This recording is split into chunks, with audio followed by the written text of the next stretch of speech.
Thank you all for those marvelous presentations. Michael, you want to come down? Oh, I'm Jesus Christ. I'm so sorry. That's another mistake, actually. I said that was another mistake. Yeah, I know, but you left out Scavarda? Yes. I don't think he talks. I just want to say, Please. I'm terribly I just want to say, Roger, your handwriting is better than mine. Depends. I don't have a speech. All I have is a bunch of old photographs, portraits of, mainly of the once composers and some of the performers. I'll gladly show them if you're in the mood for them. Yeah. Hello?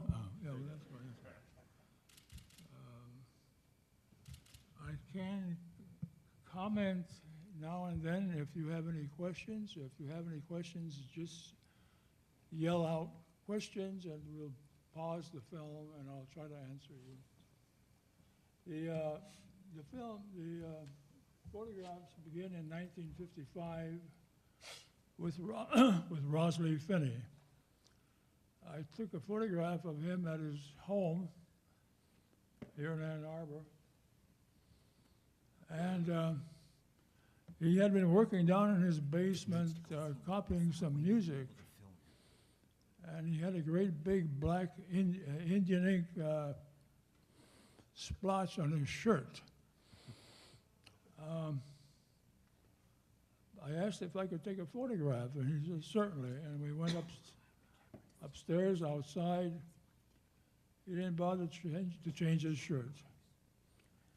And this is one of my favorite photographs because it's got the ink splotch and all.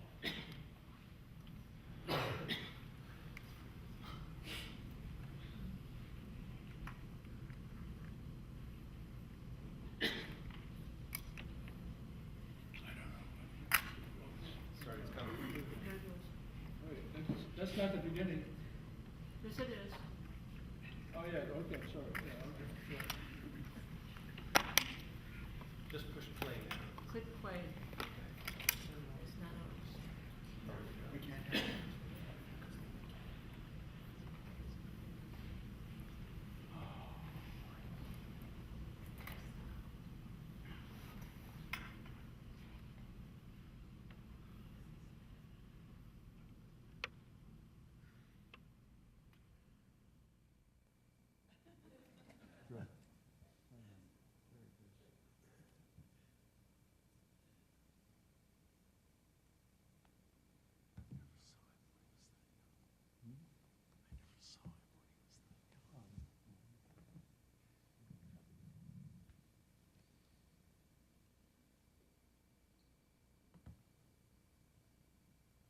This was taken on Rosalie Finney's back lawn when he was in Europe.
think George and Roger are having a little argument here.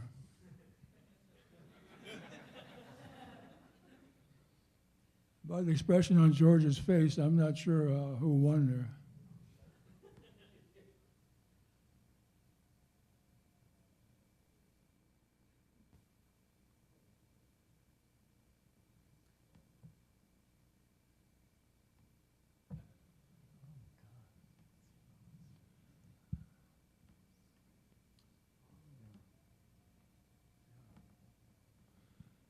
Anne was one of the workhorses of the Once Festival. She played the flute.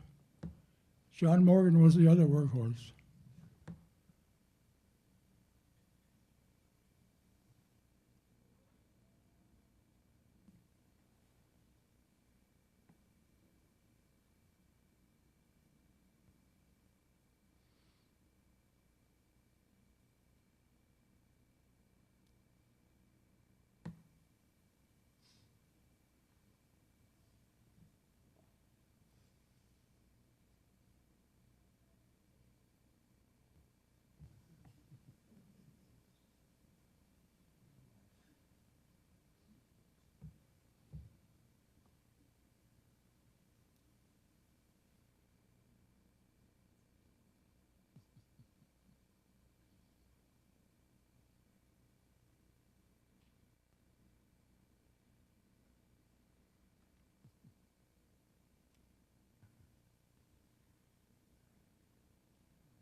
Look for the silhouette of Gordon Muma.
That's Robert Rauschenberg.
is the master talking to the student in the front, and the master and the student talking to the student in the back.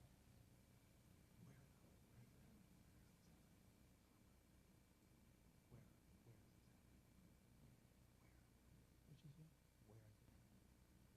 This is at the VFW. This is the 1964 Once Festival.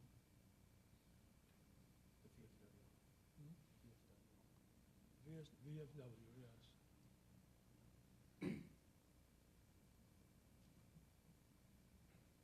That's Eric Dolphy with the saxophone, of course.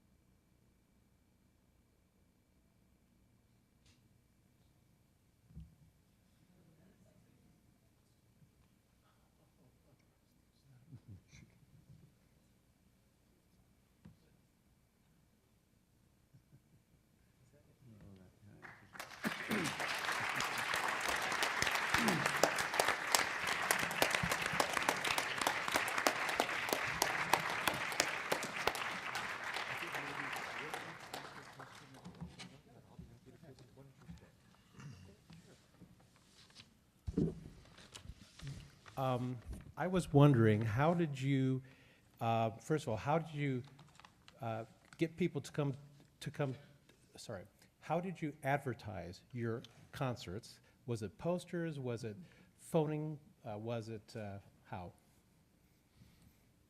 All of that, and over in the humanities building is a lot of those posters.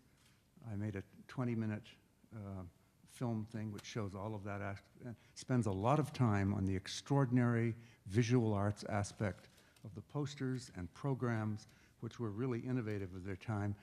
Largely the work personally or collectively between Mary Itzaltis, Mary Ashley, and George Manupelli, including some remarkable invented calligraphy and the like. That's a whole subsection, if you will, of the Once Festival, was the visual arts presentation, including the way the programs were printed and the like. It's a remarkable thing, and they're over there. You can see them all. And did you go around town and just go to places and? Well, there was a general activity of circulating posters around cultural activities of the university and Ann Arbor generally that went on for all kinds of things that were on here. We just threw the stuff all I mean, we put it into the same kind of machinery that distributed things. But people told each other, that is to say, word of mouth is where the momentum came together, and it came together awfully fast. Yeah. But how about, you were able to get things to happen here in town, but what about the international impact the festival had? This is before the days of internet and so forth. How did you get people in Europe aware of what was going on in that? We sent a few programs around, and they showed up right at the beginning of the festival. I mean, with the French ensemble with Luciano Berio directing, was at Boulez's ensemble. They were one of the performers on the first festival. The whole thing was international immediately. By the time of the 1964 festival, we had patronage not only from the Dramatic Arts Center, and a small patronage, but patronage, Dramatic Arts Center and Wilfred Kaplan and that sort of thing. The conductor, eminent musician Hermann Scherchen, some of you will know this name, they were all enthusiastic with this. And it was just that the word got around fast, and there really wasn't many other places in the United States that far energy loaded. You'd expect it in New York City or San Francisco, but not in Dingbat, Kansas, perhaps. I'm still me to pick on Kansas, but that energy just simply flowed everywhere. We didn't have to push for it. Right, but how did you know, like, if you sent a letter to Berio or something, how did you know how to find him? We knew Back him. in He those came days. here. I know, but but how did he come here in the first place? Well, we we met connected, him- we we met connected with him. him at Stratford. Yeah, at Stratford. in the- Okay, that okay. Stratford thing. There you yeah. go. So yeah. when you were there, you said, hey, what's your address? And you wrote it down, and then you Well, started to We correspond. got an awful lot of correspondence between Okay. all of us and all those people. It was even in advance. All right. I mean, I mentioned sort of earlier person, Herman Scherken. I was in correspondence with him in the mid-'50s before the Once Festival. Same with Morton Feldman, that sort of thing. Everybody sort of knew a little of this, and the connections came and the connections came. No, it wasn't internet. It was like slow mail and all the rest of it, but it's all. Right? Okay. I'll ask a question, then I think after the responses, we'll open it up so that there's plenty of time for group discussion and stuff like that. First, just a very brief remark, which is that this wonderful sequence of presentations was sort of remarkable because we had a sequence about walking away, crossing the street to avoid remembering, which was an extraordinary presentation, and ended with photographs raising the question of whether those are memories or just presentations, and the whole role of memory and presentation in the archive. And I'll just leave that hanging in the air and ask another question that comes from Roger Reynolds' presentation, which was also fantastic and polyphonous and so on. So this ending, which is breaking away from Cage, or at least surprising him, or at least finding that you're in unexpected and different terrain and so forth. Now, Cage obsessed in that very book, Silence, with breaking away from Schoenberg, actually. And so it's interesting that you all are not mentioning the European composers, and I'm wondering if part of the package that is being inherited and broken away from does include people like Schoenberg and Stravinsky and also maybe Princeton and so forth, and what the larger ambiance that you were thinking about at the time was in terms of charting new terrain, if you will. Maybe that's for everybody. Somebody else should start with an answer. I would certainly say for myself, I wasn't trying to break away from anything. I was just doing what interested me. And certainly there was a marked difference in terms of the music that was presented to young composers at the University of Michigan then. While Finney was, certainly interested in a very wide variety of music, his seminars tended to focus on Stravinsky and Bartók, in my recollection, even though he had studied with Berg and Sessions. Whereas Gerard immediately brought Boulez and Stockhausen and also surprisingly Milton Babbitt. So, we had connection in a fairly formal way with significant 20th century music. But I don't think, at least for myself, that I was thinking of breaking away for anything. I was being attracted to certain opportunities and going after that. So it wasn't, from my point of view anyway, had really nothing to do with rebellion. I wasn't invested. I was looking for investment. Well, the first, that program that Alita showed on the slide, I'd forgotten. But it had every contemporary famous composer. I mean, there was like 6 or 7 Europeans. So it's not, you can't be breaking away. You can be breaking away from Boulez. Anybody wants to break away from Boulez. But when you get to Stockhausen and Bucer, the real guys, you don't want to break away. I might point out that I believe it was on the first festival that you had arranged that Paul Jacobs, the pianist, do one of the concerts. Paul Jacobs performed a wide variety of things, including works of Arnold Schoenberg that had never been performed in Ann Arbor before we did it on the first Once Festival. That is to say, there was a kind of boundary situation. I think it just happened, lines drawn here and there. Between most of us, I don't think we had the same sense of the boundariness that was built into what I keep calling the bricks and mortar aspect of the institution. I just didn't pay attention to those, you either had to be with us or against us, blah, blah, blah. Forget it. We didn't have anything to do with that. I don't think so. I don't think any of us it could be because we're in the middle, right? And we're between the East and the West. That's what I've always thought is great about this town. That is may help, yeah. That we have everything here. Yeah, that may be Yeah, part. yeah. That's interesting. Yeah. Donald, you want to say something? The mic, your microphone. What exactly is it?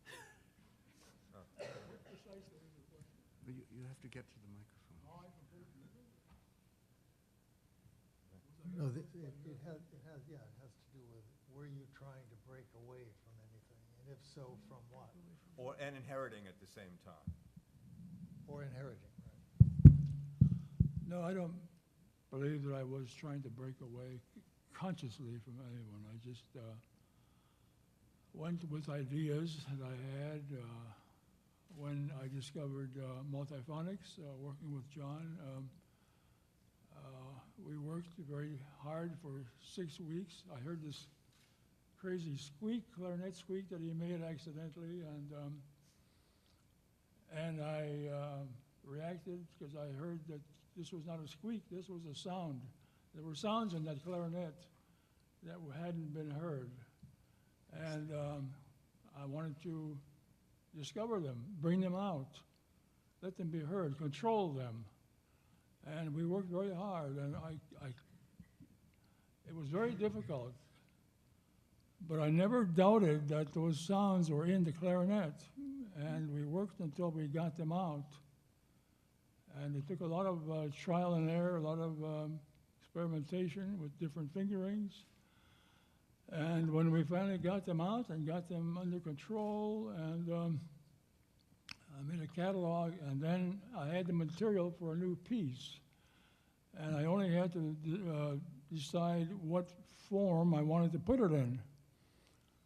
So talking to a mathematician and an engineer, they said, well, how about a matrix, a mathematical matrix? I went and looked it up, what the hell was a mathematical matrix? And I decided that that was the perfect format for these sounds. And so that's how Matrix came about.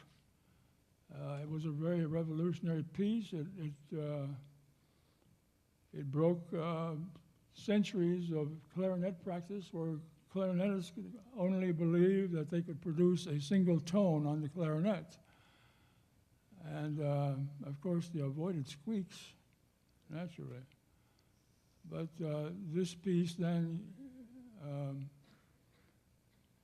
introduced an entirely new clarinet practice where you could produce multiple tones simultaneously. And since then, the multiphonics grew and expanded into other woodwind instruments, and now you have a whole new catalog of sounds that these wonderful instruments can use and play and enjoy. And I think the public loves these sounds, those who have heard them. And I think they're quite beautiful and very expressive when they're well done, but they are extremely difficult to control. But a master like John Morgan does it. And when I did film score, again, that evolved out of a whole new media, the film, and working with film, and that led to a whole new different piece, which I hadn't imagined 6 months earlier. So. Thank you. Thanks very much. Mark, could you grab a mic up here and tell us about the virtual tour for the Once Festival, where you can observe the various sites where the festival took place, and it's on a website. Mark Jacobson, by the way, he's the person who put the booklet together and designed it. Let's give him a big round of applause.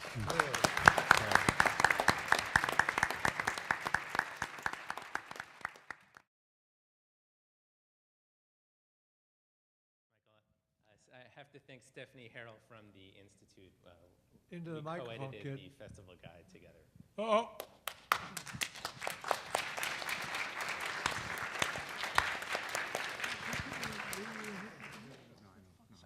University Musical Society is, Yeah.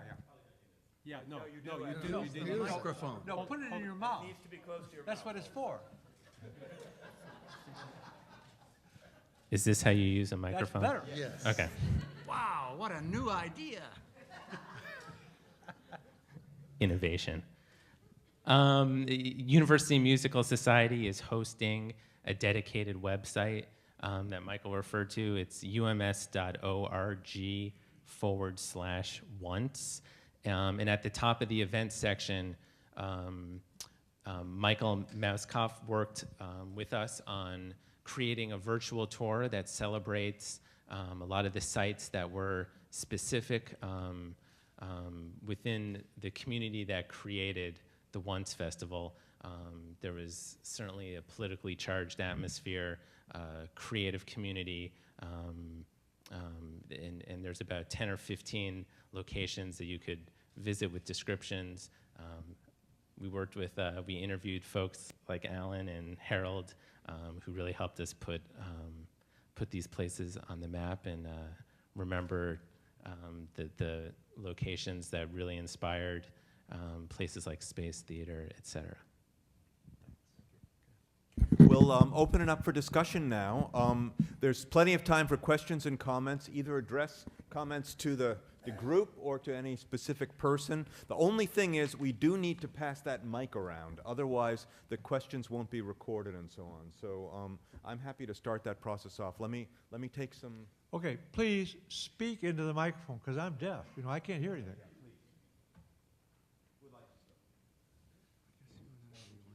Let's get that mic over. Yeah, well, no, I have a simple question. Were they real turtles? They were real turtles, and Robert Rauschenberg, who was a very clever fellow and who had become reasonably financially substantial as a result of winning the prize 3 months earlier in Venice at the Biennale, decided not to just hoard the money and put it in the bank. He was always working with animals on the stage. There's a famous one that he did in Stockholm before, where he had lots of cattle and the like in a museum, living cattle, right? Okay, but he really was excited about turtles, and he found a turtle place somewhere within the radius of maybe a few hundred miles from here, and was convinced them that he was serious and that he would rent the turtles and that they could bring them and all of the rest of it. Robert Rauschenberg had considerable theater skill. He had been working for nearly a decade as the decor designer on tours with Merce Cunningham Dance Company, etc. He's a very diverse artist. I mean, I don't have to tell you about Robert Rauschenberg, but they were real turtles, and the timing was good. He's a good theater person, and the turtles somehow he managed to get them back down. I don't know what he did. Maybe he seduced them with some poison or something, and they all came back and went into their cages and went away. A lot of the audiences thought they were hallucinating. I mean, turtles crawling over your feet. The audience, as I say, it's very good. Real theater. Real theater. I have a little story about Robert Rauschenberg, if you'd like to hear it. When he danced at the 1964 Once Festival, he did one dance. It was completely in the dark, and Robert Rauschenberg stuck a flashlight between his big toe and his other toe, and turned the flashlight on, so you had the beam, and he danced the dance that way. And afterwards, Robert Ashley said to Robert Rauschenberg, "You should give up painting and take up dancing." Fortunately, he didn't do that. So my question is, this morning, Mr. Hurwitz, you talked about things that had changed since the time of the Once Festival that might make it different or more difficult now to start a festival like this. So I'm curious, for members of the panel, when you look back to that time that you started the festival, did it seem relatively easy then to get this going? Were there a bunch of great composers at the right time and the right place, and it sort of gained its own momentum, or were you fighting an uphill battle then? Did you feel like it was a lot of work against the odds, and you were nonetheless successful, but it was a difficult thing to get going? Well, it was all because of me. I'm a genius. What else counts? I didn't have a sense of uphill battle. I mean, we bumped into things that institutionally that were around, but we were just doing the things that we'd always done. As I'd mentioned a little earlier, this stuff was all happening. The Once Festival was a kind of putting together for specific times and places much of what we were already doing. And because we had all these interconnections with people from elsewhere, from Pauline Oliveros from San Francisco and that sort of thing, whoever else from Europe, it was, we just put it together. Of course there was push and shove. There's always push and shove. Been on an airplane recently? I mean, anything, there's always push and shove. I didn't find it, I mean, we did a lot of hard work, and particularly the people who helped on the sides of putting up the visiting artists and that sort of stuff. But it wasn't, for me, at least from my perspective, as though we were invading Texas to take it back to Mexico or something like that. It just wasn't anything like that. We just went and did our stuff, kept what we were doing, but we put it together for those occasions. Now, other perspectives may exist about that. No, I agree. I think that the moment is always important. And this was clearly a good moment from the point of view of what we were trying to do. And as everybody has said, it was not easy, but on the other hand, it wasn't really that difficult because there was a will and an interest. We did not require any space from the university, but what we did need from the university was, as was mentioned by Lida, I think, percussion instruments, things of that sort that would have been difficult to rent on our budget. And of course, with ensemble pieces, we needed musicians. And so many of the musicians were students in the music school. They were, of course, occasionally discouraged by their professors from participating in such embouchure-destroying activity. But by and large, they did it anyway, and of course, it wasn't any more deleterious to their technique than playing jazz at the Flame Bar, on the weekends was in any case. So I don't think, I have to say that I don't think that this is a time-restricted phenomenon either. I think whenever there's a group of people that have, as has been mentioned today a number of times, communal integration, and that communal integration really needs only to be operational. It doesn't need to be love. If there's an operational community, you can make stuff happen anywhere, anytime. You just have to have the will, and you have to be willing to keep doing it, and things happen. I don't think it's mysterious.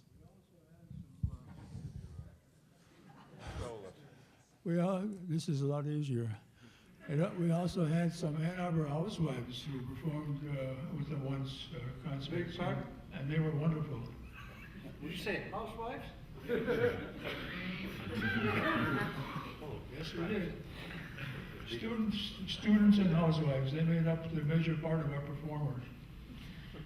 Talking about that rooftop production, when I was interviewing you folks for the notes, I remember you telling me that the U.S. Information Agency showed up at that occasion and filmed the rooftop production of the, once again, that September 1965 production.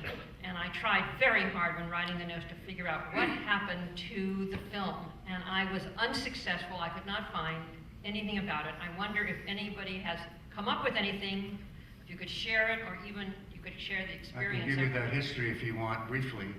It's an interesting part of the Cold War era. Yeah.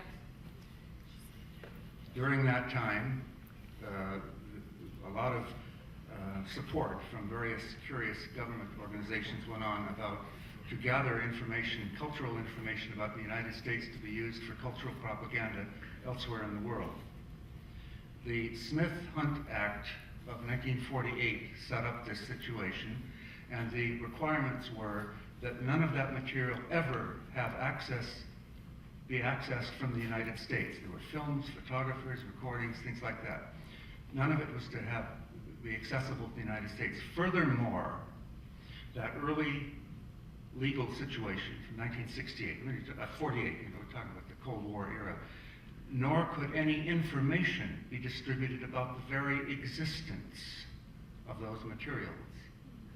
And the film that you're speaking of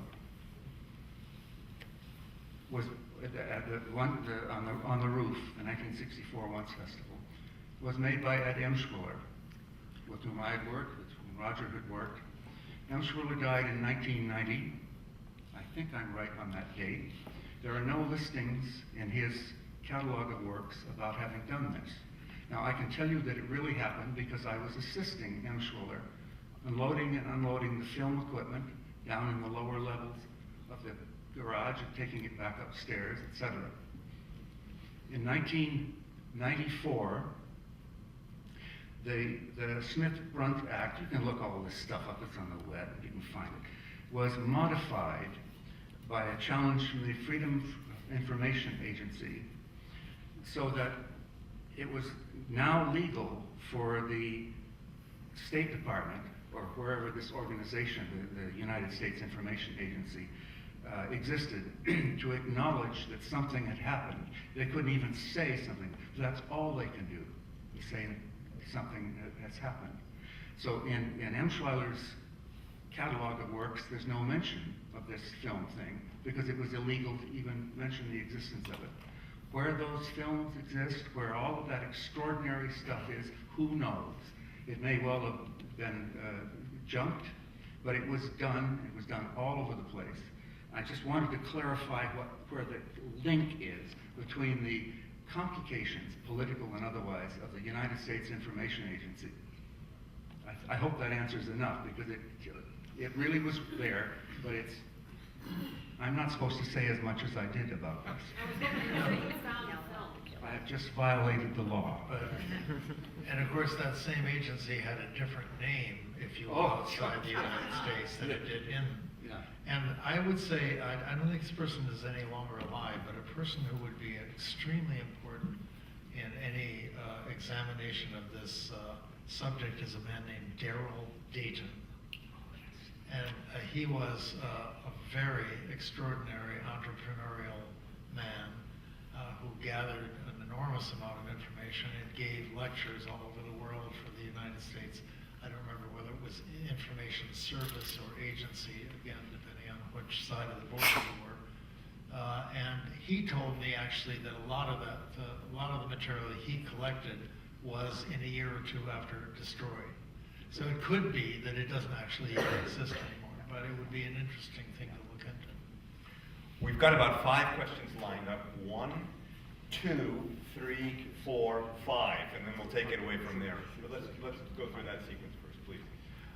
This is kind of a general question, but one of the things in researching the Once group and the Once Festival that has really struck me as remarkable is the gender balance overall of the members of the group.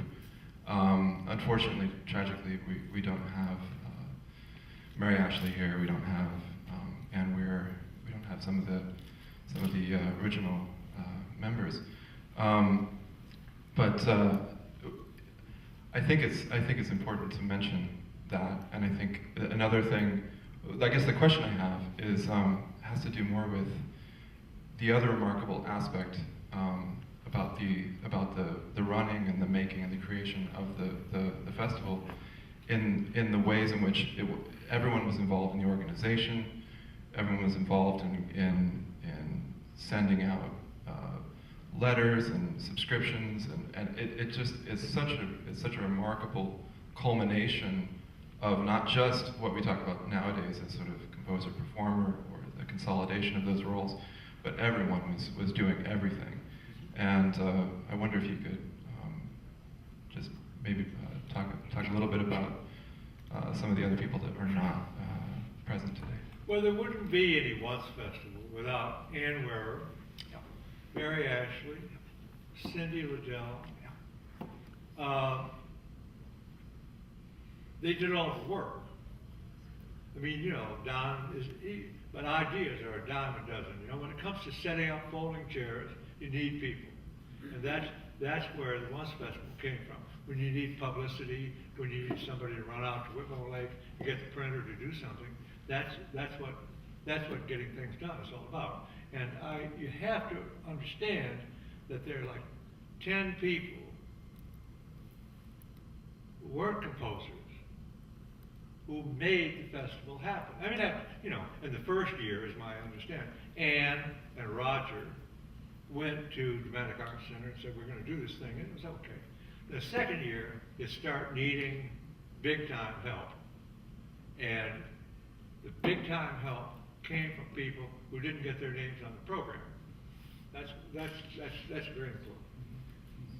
This is one of the things that I think is unfortunate, and there's almost nothing else that is unfortunate, I would hasten to add, in the activity leading up to this 3-day event.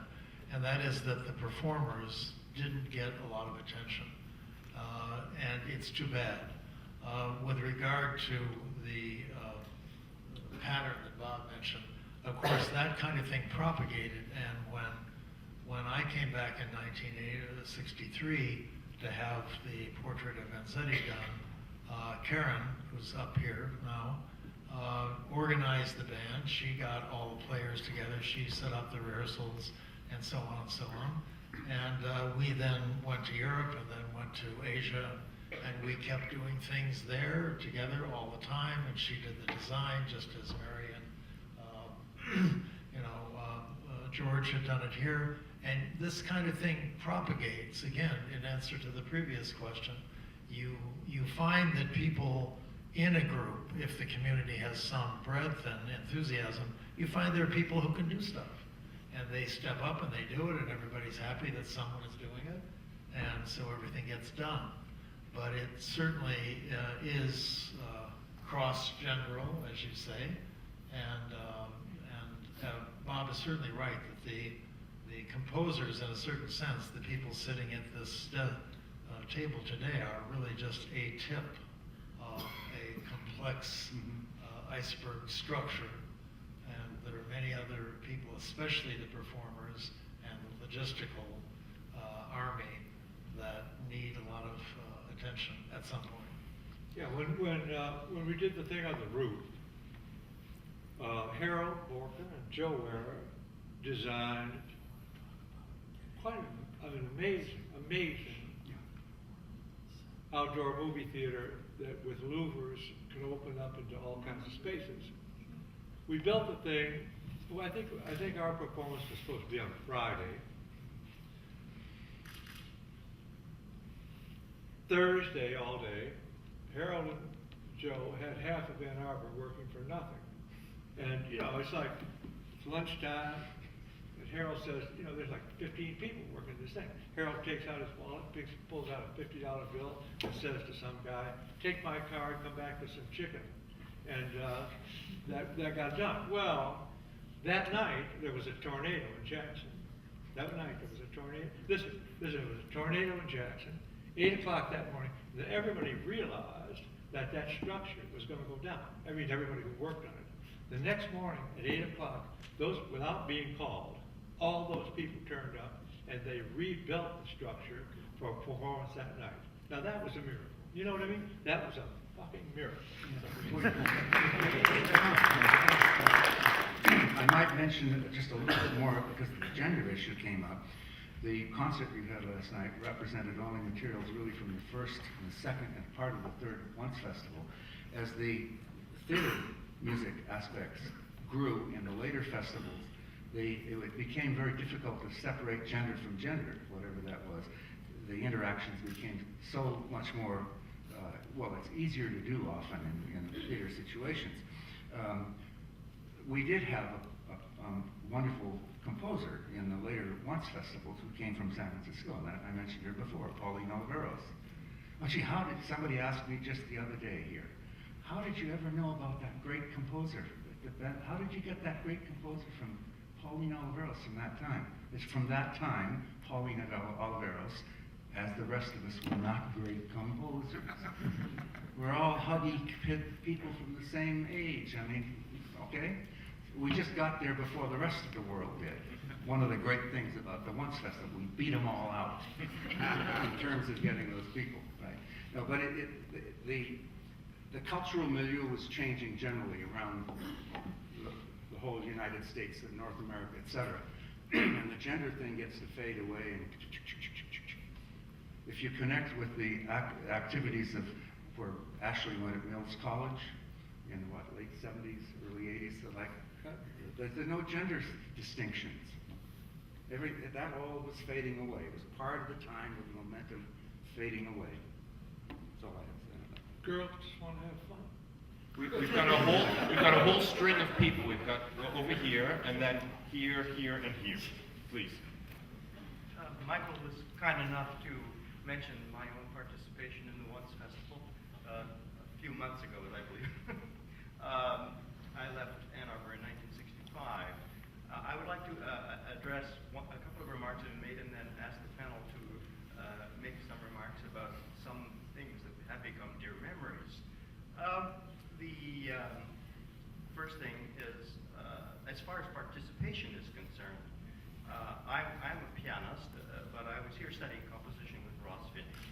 And I cannot for the life of me remember how I found out that performers were needed.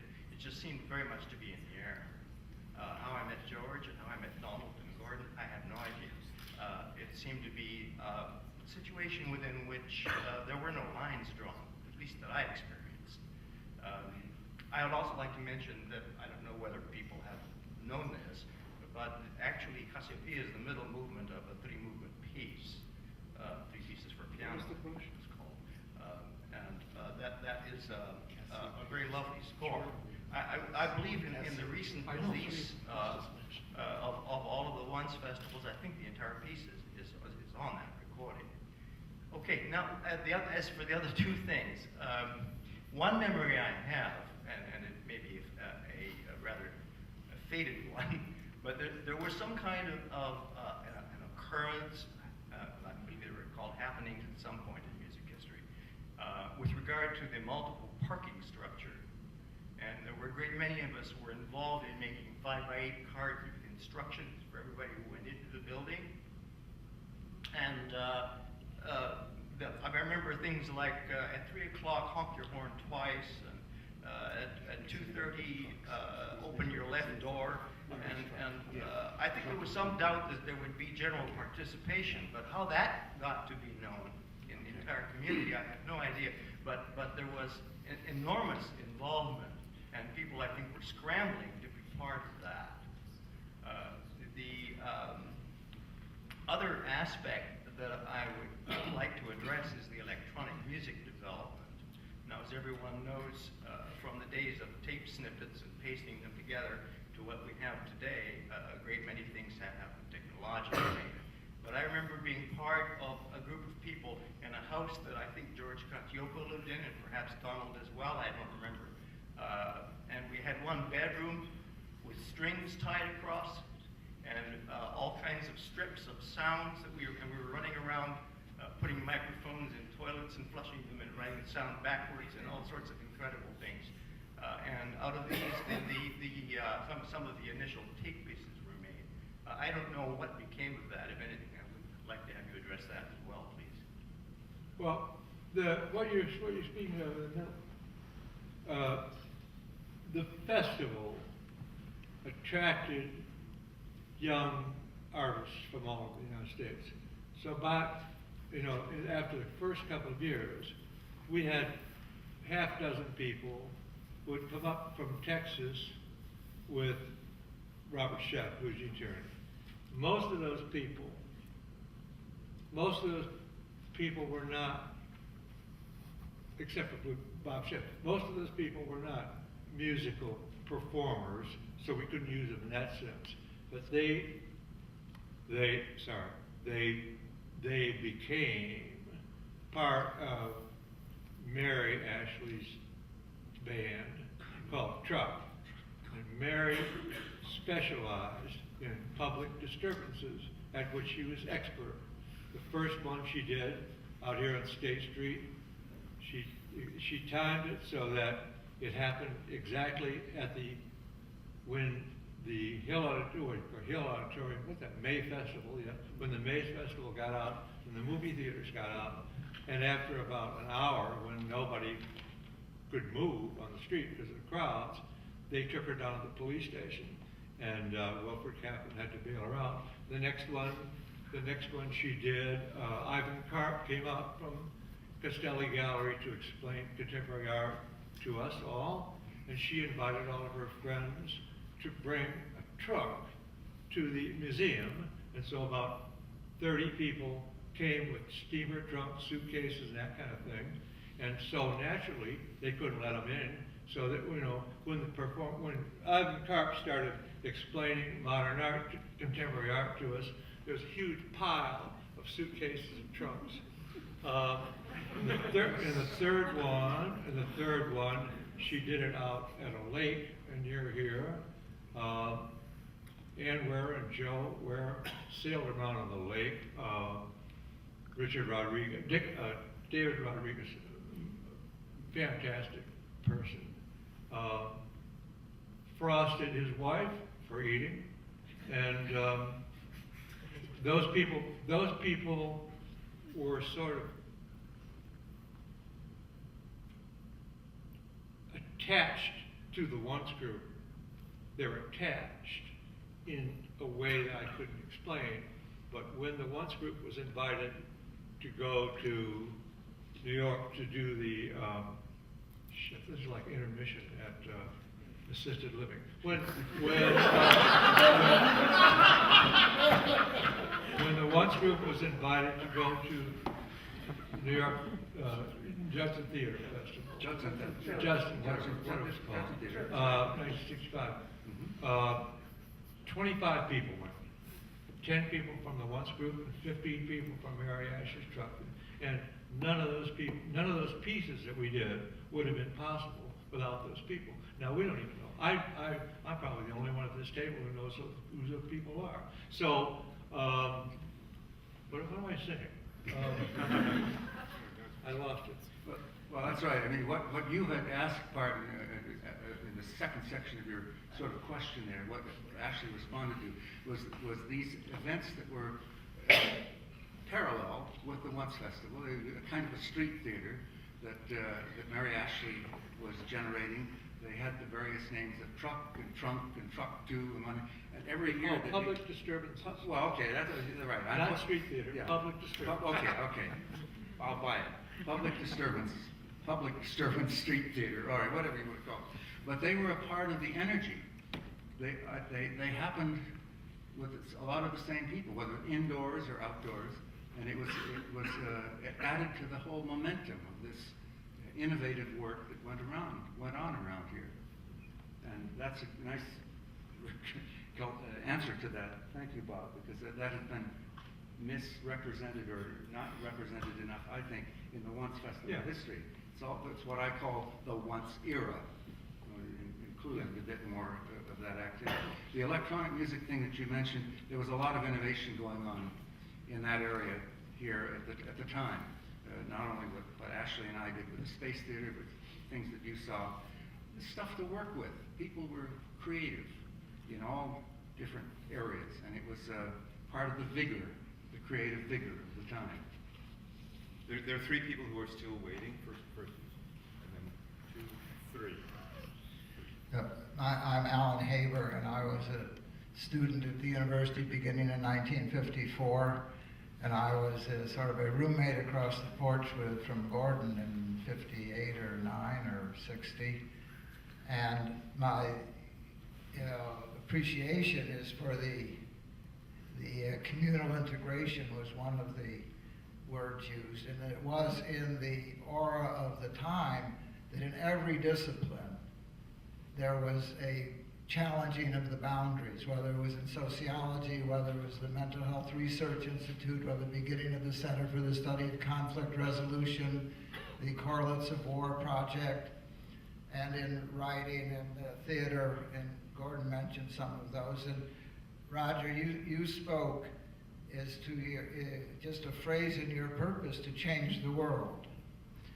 And that was no doubt in your medium or frame of reference that I was involved and got drawn into the political movement, the development of Students for Democratic Society and the New Left, and challenging the system. There were definitely things we were trying to put behind us or break away from.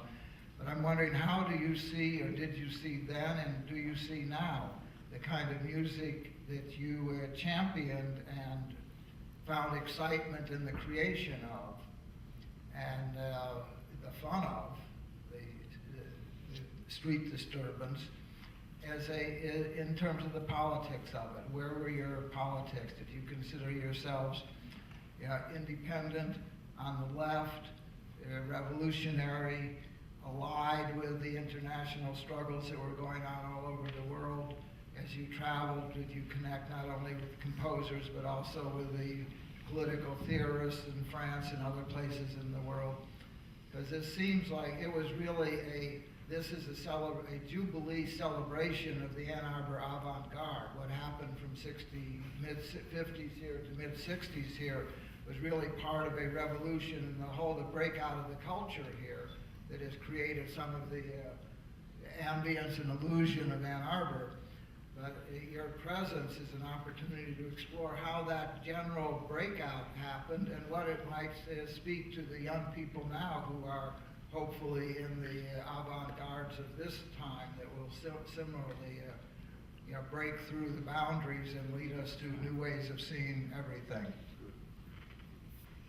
Who wants to start with that? I can respond just quickly here. We will have individual responses because we're all different, right? I think we all are. If not, we're in worse trouble than I thought. I need to point out to you one aspect that may not be clear to the younger people particularly.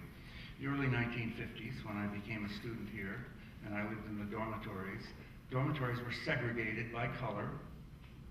State laws enforced segregations of all different kinds. Remember, this is the University of Michigan International Status University. Part of the things we had to change, we meaning millions of us, was to get those antique laws removed. And that push and shove went on for quite a while. It was probably about 1956, I'm going to run at that point, that I had left the dormitories. I was living in a rooming house kind of situation, and I had a roommate. He was a wonderful musician friend of mine. He happened to be the wrong color to be living with me by state law. My parents received a letter from the dean of students informing me that I was in violation of the law, the state of Michigan, because I had a person of different color that I was living in the same place with. Okay, there's a few years before the answer, but you get a sense from that answer, I hope, of the tension that was all around us. And I'm just talking about that aspect of the change that was underway, the push and shove that was underway. I'm very grateful for the GI Bill. I wasn't part of that, but we had thousands of GI Bill people out of the army who came back after the Second World War and were still kicking and whining about the Korean War. They didn't put up with this crap either. They joined the whole momentum. It was a big, helpful thing, out of which we were able to get underway with our work. Who else wants to talk to that? Who else would like to? Somebody else. I just gave you my individual, the other perspective. What was the question? I don't think change the world. What? Changing the world. What were the politics? Well, we were changing The question was about the politics coming from also this morning. When was the last time you got in trouble? You can't answer that, you can't ask the question.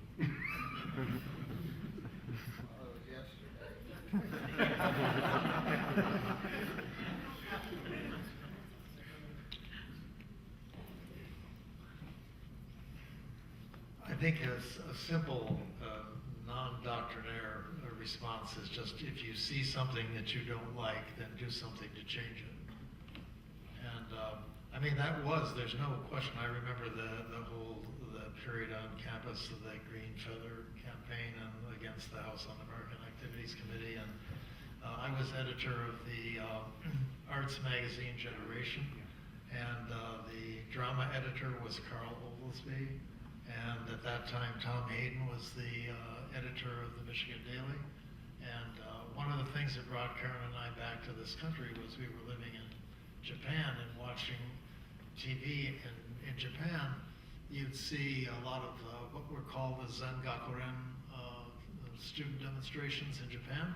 And the thing that was a bit perplexing for a Westerner about the Zangakuren was that when confronted by authority as to what the purpose of their disruptions of society were, they had no purpose. They had no demands. They simply wanted to disrupt society. And that was an interesting thing for us, because we would see on TV, Hayden and Oglesby and so on, marches, and that's what brought us back to this country, thinking that a great deal was going on that we needed to be a part of, and we figured that the most turbulent area in the country was California, so we went to California. Maybe they were just imitating what they saw here, but they didn't understand what they mean. Well, it was an interesting I mean, they were thing. imitating causing trouble. The Zangakuren were really an extraordinary thing, because they all wore yellow helmets and yellow vests, and they carried staves with them. And they would, whenever there was a demonstration called, whether it was in Osaka or Kyoto or Tokyo, there would be an announcement, and hundreds of thousands of young people would come from all over the country on the trains. The police would monitor it, figure out how many there were, and then come with 3 times as many and have the confrontation on a bridge, where you either got crushed or you fell to your death. It was just an amazing kind of kabuki-like extension. It was a ceremonial thing. They never accomplished anything, but they did bring the city and often the country to its knees. And as I said already, the amazing thing was that when confronted with what do you want, the answer was there is not an answer. We wanted Michael Jackson. May I go? Okay. Hi, I'm one of the student composers here at the university, and my question relates to something Mr. Reynolds said before. Leading up to this, Professor Doherty was very quick to remind all of us that you all were our age when this happened. When you did this, you were all... Think of that. Isn't that amazing?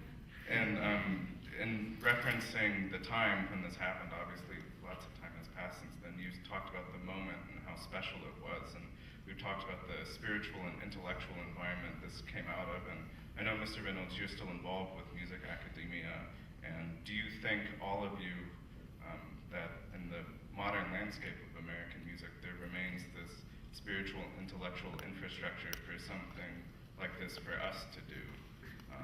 Can we not necessarily replicate, but imitate it to an appropriate degree, perhaps, something like that? Well, again, as I said earlier this morning, many of you weren't here this morning, but there was a discussion of the University of Michigan and the idea of the institution's role, not only in education, but in other ways.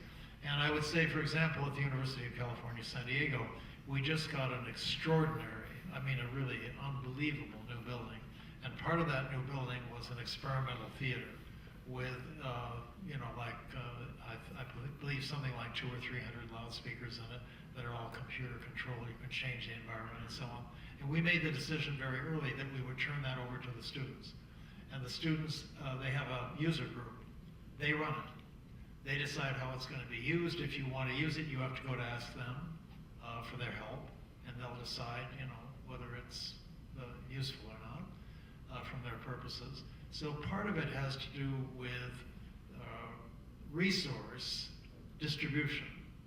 And I would say that a crucial thing for any young group of people who have designs that are being frustrated in one way or another is to figure out where the resource is, and then to go after access to that resource. And in the case of our school, for example, we made a very fundamental decision to give one of the major resources we have to the students without, as it were, faculty control. The only rule is that if you trash the place, then we rethink the agreement, and the place hasn't been trashed, so it's not a problem. I'm not sure whether that addresses your question. I think you also were implying the question of whether there seem to be things that need to be done now.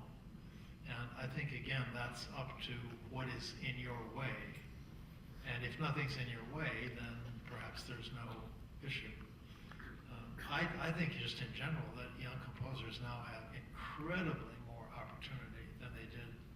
time that we did once. I mean, the number of prizes, the number of opportunities to do work with modest support is incomparably greater now than it was 50 years ago. Anybody else?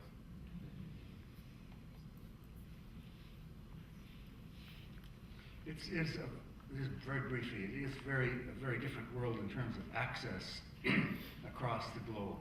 I mean, the internet, immediate internet access is so quick that there's not much time to think about what it was you're going to ask or say. It's so fast that time for thinking back, reflecting before you take the next action is really squeezed together. This is quite difficult.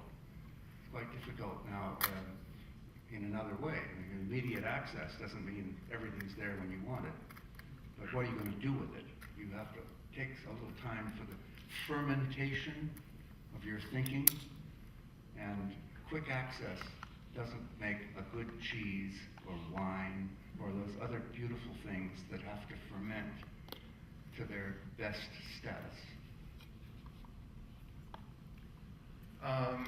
My question relates to the response of the general public. I was wondering if you guys feel that back then in the 60s, the general public was maybe more thirsty for new, creative, experimental works than it is today, or maybe in some ways also more resistant, but there's some more response. Do you feel there might be some indifference in the public today more than there was back in the 60s? I would say there's no such thing as a general public. There's no way for me to answer that question. I've been around performing and interacting with people all over the place for years. Nothing is ever the same the next place. There's no general public as far as I can see. And I look very carefully to make sure about that. Well, yeah, on the other hand, there's incomparably more ways to spend your time now that are supported, as opportunities. As far as, so I think there are publics, huge numbers of publics, all served by different, well, I hate to say it, markets, and if there is a public, there's likely to be a market created in order to benefit from it. But I'm not sure that it means much anymore to try to talk about a general audience or the audience. I think there are audiences, as Gordon says, everywhere. There are audiences for very esoteric things. There are audiences for virtually anything. And that's part of why the situation now is so different than it would have been in the 60s. There were far fewer things that you might do at night or on the weekend than there are now. I mean, literally. We have time for 2 more questions, and they are there. 1, 2. Please. Being here at this celebration, I've been struck by some comments that people have made. Don talking about how a squeak of a clarinet affected his composition. Roger talking about being affected by the writings of Vanzetti. Bob with his background in the speech lab, and as a negative example, Gordon mentioning how his graduate students did not mention other people as what had generated their interest in music. And as, so to speak, one of the children of once, I want to thank you for having given me an education in listening. And I want to ask what role listening had in your creative endeavors and what your intentions about affecting the listening of the audience at the time and in your later works. So I would like to hear your comments about that. Thank you.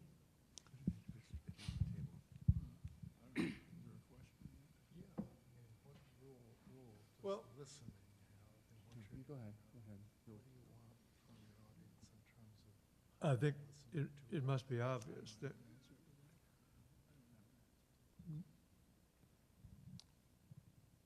the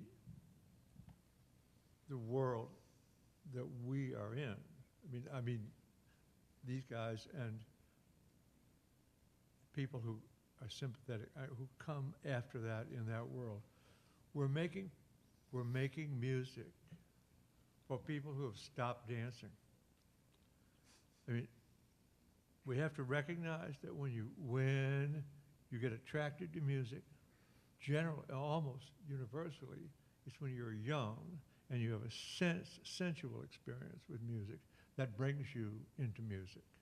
And usually, that usually it has an expression in moving your body. You know what I mean? You dance. You hear the record, you hear the music, you dance. Then when you get older, you no longer dance, and nobody you know dances. So you're making music for a different purpose. And I think, if you're going to get into this game, you have to recognize that you're making music. You're making music that, oh God, you are making music that causes thought. In other words, the audience with the music, the audience thinks along with the music. Now, when I was a kid, I never thought along with music. But now when I hear music, I think along with the music. So the composer has to be, even the youngest composer who decides he wants to do this, has to be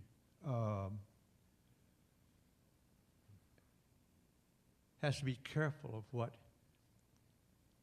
he's doing to make people think. And that's both a spiritual answer and a political answer. I have a perception about the differences between now and, say, 150 years ago, roughly, a little half a century or more, where at the time, back then, music was the people that made music, they were all performers. It was a service industry. You made music for things to happen, dance or whatever it was. And across this 150 years, particularly as we sneak into the 20th century, increasingly the matter of reproduction of music by recordings and whatever you will, what was developed was a commodity industry.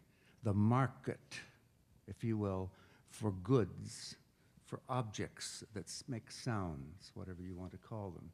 Bit by bit, the performers become separated, in a sense, from the real life of making music with and for other people, to the fact of just selling this and that one thing and another. I'm pretty much in the old-fashioned area. I'm a performer. I don't listen. I used to listen to recordings, anything I could get access to new music, but my primary input was from performing, the physical, the neurophysiological aspect of performing.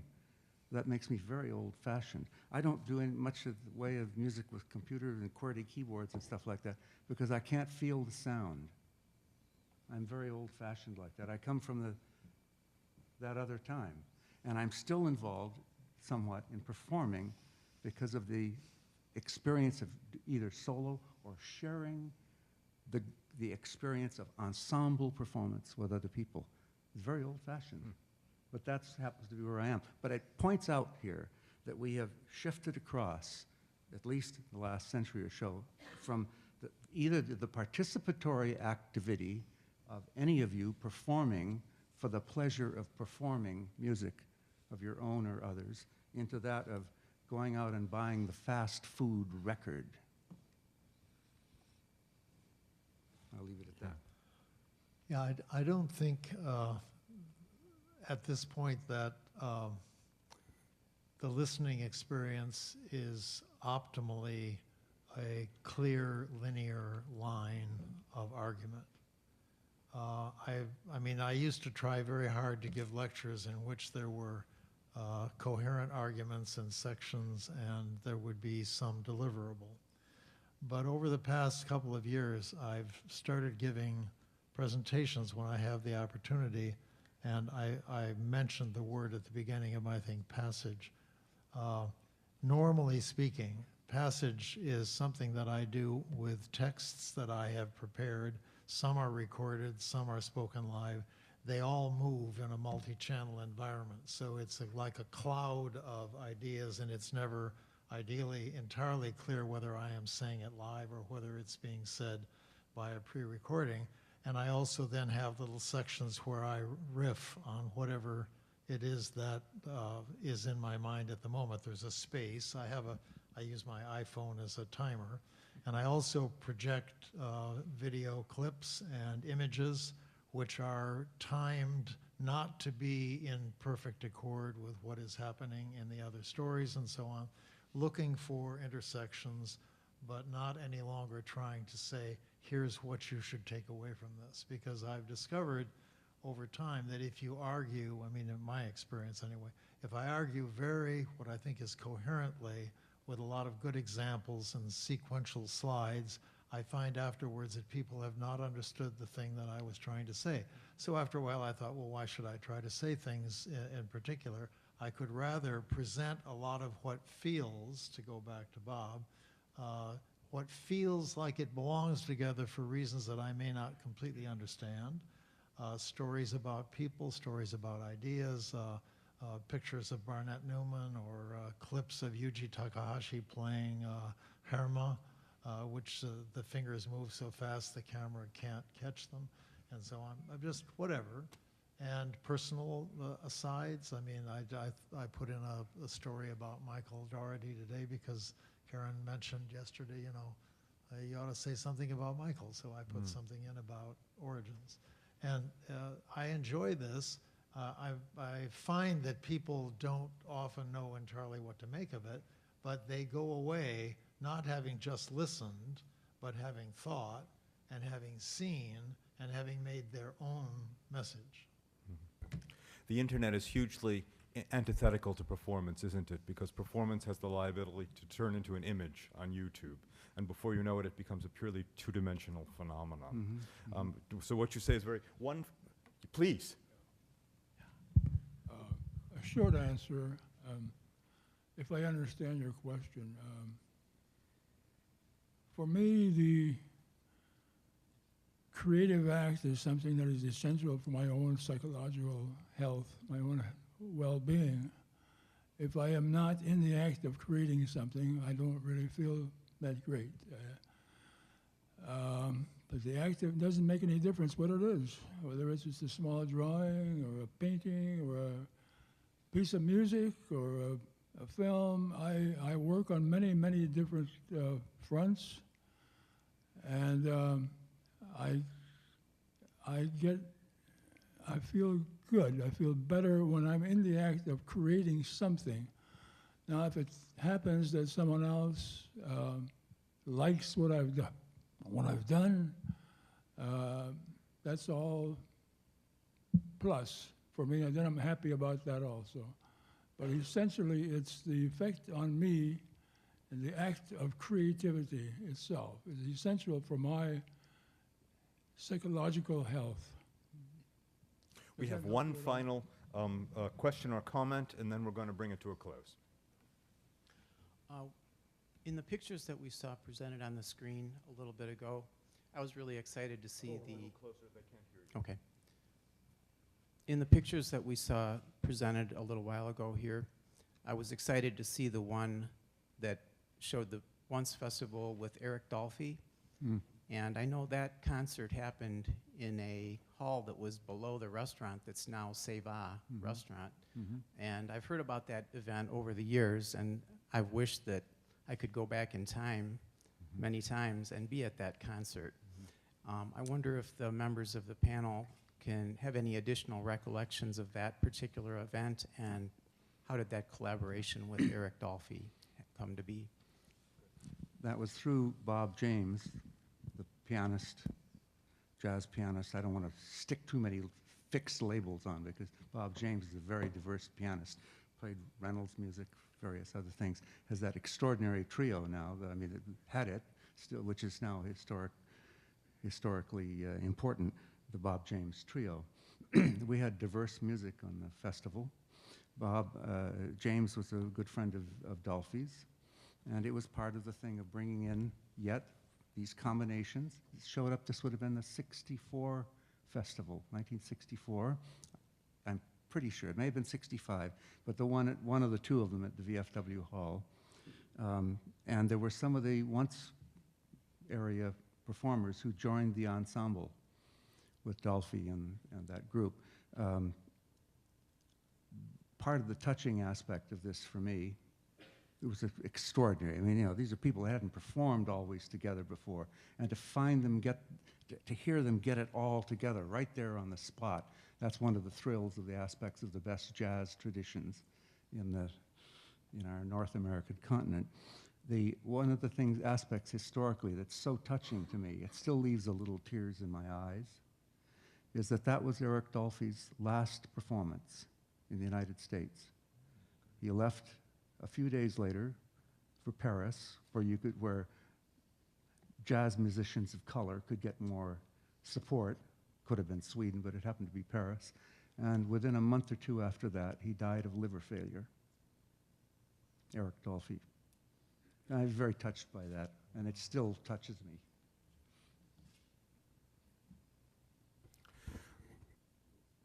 It remains for Michael and I just want to very briefly describe tomorrow. I'll begin. Tomorrow begins at 5 o'clock at the Michigan Theater. And as you know, Laura Kuhn, the director of the John Cage Foundation, is going to give the Art and Design Penny Stamps lecture. Everyone then traipses over to the corner of Thayer and Washington for the opening of the John Cage sound installation, which has been much discussed today, lecture on the weather, followed by a second traipsing in time for an 8 o'clock concert. I'd like to thank the Institute for the Humanities and Danny Hurwitz for organizing this.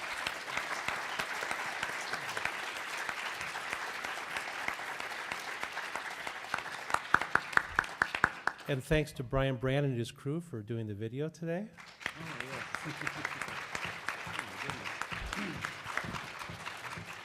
I just want to point out two people who've been helping me for the last year put this together. Paul Dooley, if you could stand up, we'll give him a round of applause. Paul Dooley. And Joey Kern in the back, if you could stand up, Joey. Yes. Right. Notice that they are not women, too. Okay. Great, and thanks to our wonderful composers today. Yeah.